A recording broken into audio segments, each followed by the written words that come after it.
I used to be so angry, like looking into the mirror, I was scared. I am Farah Khalek, surviving scleroderma for the past 14 years. I inspire life. I didn't know.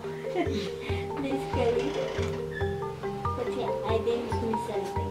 I didn't. So we were in India, and the doctor tells us that it's scleroderma and it's an incurable disease, and here are your steroids, and they'll just help manage the disease.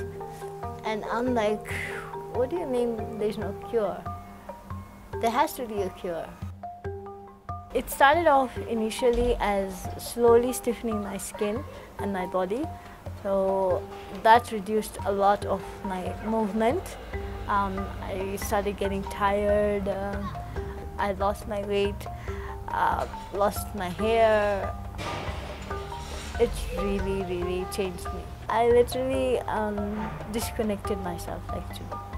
I was fighting within, I was fighting with everyone who's around me, and it was a horrible struggle in the beginning.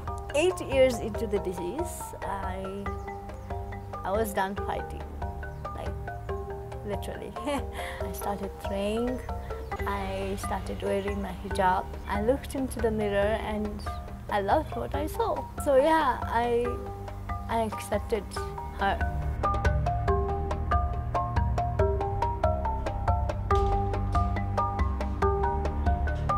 When I came out with my story, I had so many messages. They used to ask me, how are you so confident?